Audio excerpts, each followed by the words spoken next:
जय हिंद साथियों, आप सभी का स्वागत है आपके अपने प्यारे से परिवार जीके जीएस बाई प्रबल सर में।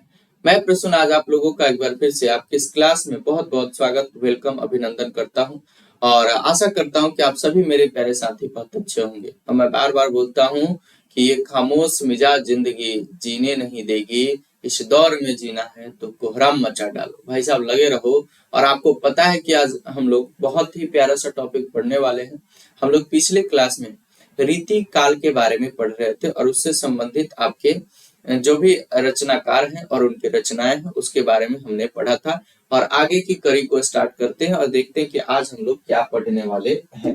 तो सबसे पहले अगर बात किया जाए तो आज आपके सामने टॉपिक क्या है, देखिएगा थोड़ा सा गौर से। यहाँ पे आपके सामने टॉपिक क्या है, कुछ अन्य महत्वपूर्ण रीतिकालीन ग्रंथ और उसके आपके ग्रंथकार की बात करते हैं। रीतिकालीन कुछ ग्रंथों की बात करें तो अंग दर्पण मैंने कल की क्लास में ही बताया था। और इसके ग्रंथकार की बात करें तो उनका नाम क्या है, रसलीन। यानी कि अंग दर्पण के ग्रंथकार की बात करें तो उनका नाम रसलीन हो जाएगा, इसको याद रखिएगा। और वंश भास्कर की बात करें तो इसके आपके ग्रंथकार सूर्यमल मिश्रण है। क्या नाम है उनका? वंश भास्कर की बात करें तो इसके ग्रंथकार आपके सूर्यमल मिश्रण है। अंग दर्पण की बात करें तो कौन है, रसलीन है। विरह वारिस की बात करें या इश्कनामा की बात करें, किसकी बात करते हैं, विरह वारिस की बात करें या इश्कनामा की बात करें, इसके ग्रंथकार कौन है तो इनका नाम क्या है, बोधा है। अगर बात करें रस रहस्य की बात करें तो कुलपति मिश्र। तो इसको आप लोग एक बार देख लीजिए। रस रहस्य की बात करें तो उनका नाम क्या है, कुलपति मिश्र की बात करें। विरह वारिस की बात करें या आपके इश्कनामा की बात करें तो इसके बोधा ग्रंथकार है।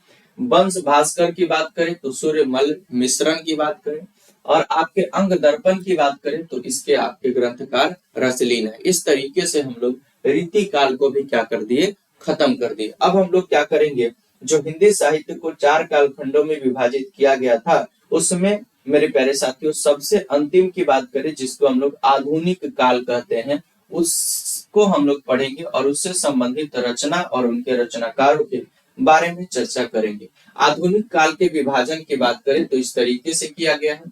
पहले की बात करें तो भारतेंदु युग, दूसरे की बात करें तो द्विवेदी युग। अब द्विवेदी की बात करें तो हजारी प्रसाद द्विवेदी, महावीर प्रसाद द्विवेदी आपके नाम में आते हैं।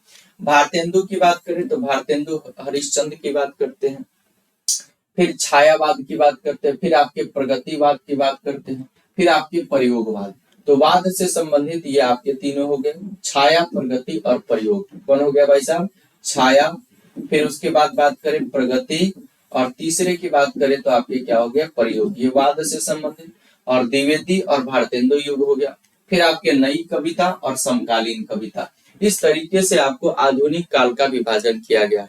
नई कविता, समकालीन कविता, फिर आपके प्रयोगवाद, फिर आपके प्रगतिवाद और फिर छायावाद, फिर आपके द्विवेदी युग और इसके साथ ही साथ भारतेंदु युग की बात करते हैं। इस तरीके से आधुनिक काल का विभाजन किया गया है। अब चलेगा भारतेंदु हरिश्चंद्र की रचनाओं के बारे में हम लोग पढ़ते हैं, जो कि आपके एग्जाम में बहुतों बार पूछा जाता है। इसको अगर आप लोग ध्यान देंगे तो मुझे नहीं लगता है कि इससे आगे आपसे कहीं क्वेश्चन पूछा जाएगा, तो इसको आपको समझने की जरूरत है।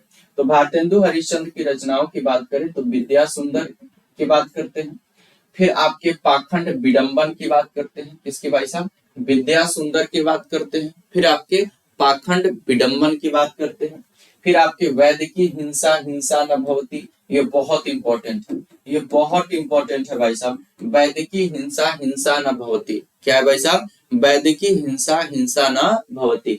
फिर पाखंड विडंबन की बात करें, फिर विद्या सुंदर, तो विद्या सुंदर, पाखंड विडंबन की बात करें, फिर आपके क्या है, वैद्य की हिंसा हिंसा न भवती। और सबसे ज्यादा इंपॉर्टेंट क्या है, भारत दुर्दशा, ये बहुत ज्यादा प्रचलित है, बहुत प्रचलित है। एक क्या है भाई साहब, भारत भारती, और एक क्या है, भारत दुर्दशा, यानी कि भारत की दशा के बारे में उस समय इन्होंने बताने का प्रयास किया था। भारत जननी की बात करते हैं, तो भारत जननी की बात करते हैं और भारत दुर्दशा की बात करते हैं। विद्या सुंदर की बात करते हैं, पाखंड विडंबन की बात करते हैं, वैद्य की हिंसा हिंसा न भवती की बात करते हैं, भारत आपके दुर्दशा की बात करते हैं और भारत जननी की बात करते हैं।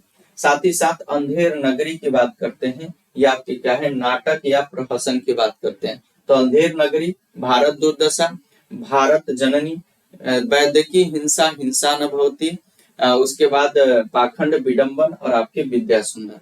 तो भारतेंदु युग की बात करें या द्विवेदी युग की बात करें या छायावाद की बात करें या प्रगतिवाद की बात करें या प्रयोगवाद की बात करें या आपके किसकी बात करते हैं नई कविता की बात करें या समकालीन कविता, ये आधुनिक जो आपके काल था उसको इस प्रकार से विभाजित करके समझाया गया था। उसमें भारतेंदु हरिश्चंद्र के प्रमुख कुछ रचनाएं हैं जिसको आपको मैंने बताया, जिसमें विद्या सुंदर, फिर आपके पाखंड विडंबन की बात करें, वैदिकी हिंसा हिंसा न भवती, भारत दुर्दशा की बात करते हैं, भारत जननी की बात करते हैं और साथ ही साथ आपके अंधेर नगरी की बात करते हैं। इसको आप लोग ध्यान दे लीजिएगा। अब चलेगा बद्री नारायण चौधरी, जिनको प्रेमघन के नाम से जाना जाता है, उनकी रचनाओं को जरा देखते हैं। क्या है भाई साहब? बद्री नारायण चौधरी प्रेमघन की बात करते हैं तो इनकी कुछ रचनाएं हैं जिसको आप लोग याद रखिएगा। कजली कदाम्बनी, क्या है भाई साहब? कजली कदाम्बनी की बात करते हैं। वैश्या विनोद की बात करते हैं। किसकी बात करते हैं? वैश्या विनोद की बात करते हैं। कजली कदाम्बनी की बात करते हैं। किसकी बात करते हैं भाई साहब? कजली कदाम्बनी की बात करते हैं, कादम्बनी की बात करते हैं, सॉरी माफ कीजिएगा, कजली कादम्बनी की बात करते हैं, वैश्या विनोद की बात करते हैं, भारत सौभाग्य। तो भारत जननी जब भी बोले तो आपको भारतेंदु हरिश्चंद्र, भारत दुर्दशा जब भी बोले भारतेंदु हरिश्चंद्र, लेकिन यहाँ पे भारत सौभाग्य बोल रहा है तो इससे संबंधित आपके प्रेमघन जी। और प्रेमघन जी का पूरा नाम क्या? बद्री नारायण चौधरी, जिनको किसकी उपाधि मिली है भाई साहब? प्रेमघन की।